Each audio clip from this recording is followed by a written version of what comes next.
dominated by sequels, where popular MMOs go free to play, and bizarre indie games get their due. One man, one show will do the impossible. Mathis in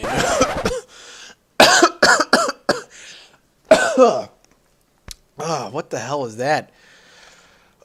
Welcome back to Ready Set Game. Holy crap, have we got lots of stuff coming out this week, so let's just do this.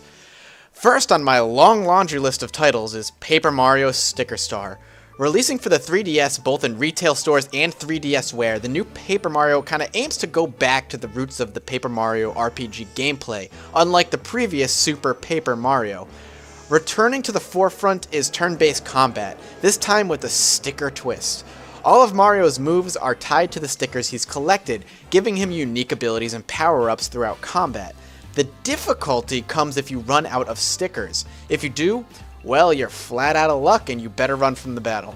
Luckily, there are stickers near everywhere in the game, so running out of moves to stomp Goombas into the ground with shouldn't be an issue.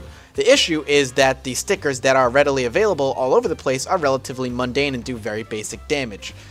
Get ready to stack up your scrapbook. Sticker Star arrives November 11th. Have you ever thought to yourself while playing Mass Effect 3, God, I really wish I could caress Commander Shepard gently with my fingertips? Well, lucky you, the Wii U is days away from launching, bringing out the next revolutionary design and controllers and game interaction that both Sony and Microsoft will miserably fail to ape. Packing the processing and graphical power just a bit more powerful than the 360, and an extremely unique controller design with a 6-inch touchscreen LCD smack in the middle of the controller, managing your inventory, looking at the minimap, and scanning the area has never been so easy. Along with the system launch comes plenty of games, new and old, including but not limited to Batman Arkham Asylum, Mass Effect 3, alongside newcomers Nintendo Land and Zombie U. The one catching everyone's eye is Zombie U, a survival horror game with a heavy focus on survival. Your character has but one life to live. The great bit? Well, you're not immune to the virus, and death is imminent if you get bit. So what happens when you die? Well, you take over a brand new character with basic gear and need to go out and find your previous and now zombified self for all of your old stuff. Look forward to the launch of the Nintendo's massive new console on November 18th. And we really can't talk about releases without pointing out the elephant in the room, can we? Black Ops 2, or as I like to call it, Blops 2, is returning with a renewed vigor. For a long time, people have been calling foul on Call of Duty and its stale formula, no matter how well it sells.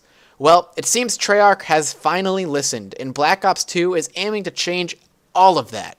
Set in the near future, Black Ops 2 is a pseudo-sequel to the original, with characters returning in cameos and another big cover-up conspiracy threatening to destroy the world. The feature being touted this time around, however, is the Strike Force missions. Essentially, they're storyline missions where your choices change the outcome of the game's storyline. That's right, folks, my RPG got all mixed in with your FPS.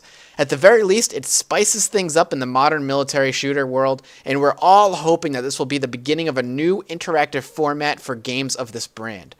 Look for Black Ops 2 and all of its Nuketown glory to hit November 13th. Hot on the heels of the leaked release date for Grand Theft Auto 5 comes arguably even bigger news: the playable character, or should I say, playable characters of the game. That's right, for the first time there won't be one main character of Grand Theft Auto, but three. Michael, Trevor, and Franklin will be the big players this time around, and the three come together to perform heists and other shenanigans while maintaining a storyline. The player will be able to switch between the three with a press of a button, allowing the player to see all the missions from different perspectives, adding some replayability to the mix. The three will bring a unique dynamic to storytelling, as each is quite unique. Michael is a retired bank robber in his 40s. Haha, so am I. I guess the name thing kind of shares resemblance. Okay, we'll move on. Trevor is his friend around the same age and is described as a drugged-out psychopath prone to violence, while Franklin is in his 20s and used to work as a repo man and is being called the younger and more capable of the bunch by Rockstar. The article is worth reading, and there will be an in-depth look at the game in the next month's Game Informer magazine. Be sure to check it out, and the link to this article will be below.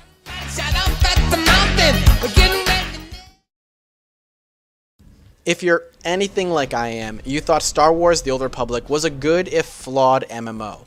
Holding on to many of the tried and true MMORPG tropes made popular by WoW, Star Wars didn't really do enough to distinguish itself among the many MMOs available outside of the very well-crafted class storylines that they had. Well, it may be time to return to the galaxy after all, the one that the Jedi and the Sith inhabit, as next week, Star Wars goes free to play.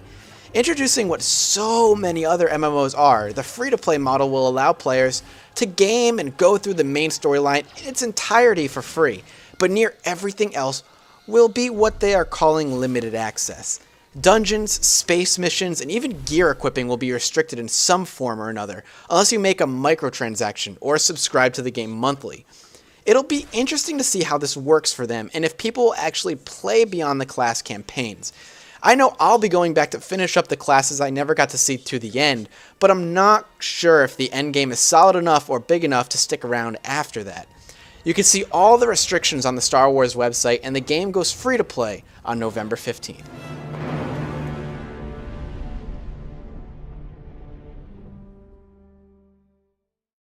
And speaking of MMOs, The Elder Scrolls Online has released 10 minutes of actual gameplay interspersed with developer commentary a couple days ago.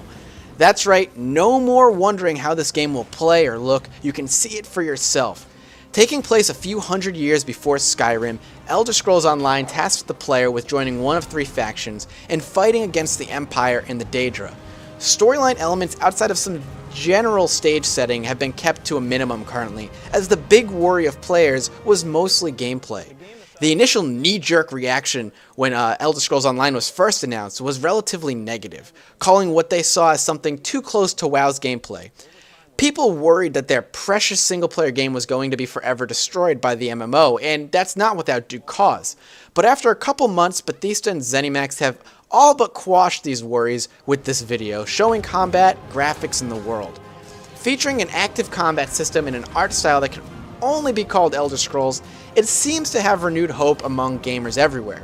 As news trickles in, I'll be sure to keep you updated, and make sure to go hunt down that video for yourself.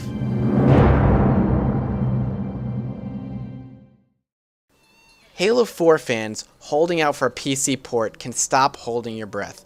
It has been confirmed by Microsoft that no port of the Halo 4 game will be made available for the PC. When questioned about why they wouldn't be porting the game over, many reasons were given, the biggest being that Microsoft is actually allergic to money. Sorry Halo fans, maybe next time. Shout off in the comments below, do you think this is fair? Do you think they should be porting it to PC, and why should they be doing it? Let them know, make your voice heard. And while we're on the topic of controversial topics, the author of the Witcher book series has spoken out about the game adaptations of the same name created by CD Projekt Red. He speaks about how the games can't live up to the books in terms of storytelling, and that, quote, adaptations, although they can in a way relate to the story told in the books, can never aspire to the role of follow-up. They can never add prologues nor prequels, let alone epilogues and sequels. He continues to say that CD Projekt has made a good game, deserving of all the rewards and splendor they've received, but in no way are the games sequels or canon to the books, or alternative timelines. He likens them to what we would basically call fan fiction. He then proceeds to say he has never played a computer or video game before. It's an interesting read, and one I suggest everyone goes and checks out. The creator of this great fantasy realm, which created one of the best RPG licenses in the past few years, almost seems to be talking down about the game. An interesting take, saying that he can't tell the same kind of story as a book can. And while I agree that games can't tell the same kind of story, I do think they can tell massively effective ones that can sometimes hit closer to home than a book or movie can, creating an emotional connection between the player and the main character that very few other mediums can do. Shout me your opinions below and let me know your thoughts. And the final topic for today is my little indie spotlight for the episode. This time we're taking a peek at a game called Miasmata. Miasmata caught my eye on Steam Greenlight and is currently seeking to be approved for the next wave. It's a survival horror game created by only two brothers, and the premise is kind of simple. You're a doctor, stranded on a desert island, and have come down with some strange sickness. In trying to cure the sickness, with the local wildlife and your sciencey know-how, you're also looking for your colleagues who have set up shop somewhere on the island. So where's the horror come in? Well, all while you're trying to survive, a giant demon-like cat monster is forever hunting you down. It is invincible, and it's incredibly smart. The brothers who've worked on the game have been toting the AI for this cat, as he is the only enemy you'll ever come across. This monster will respond to sight, smell, sound, you name it.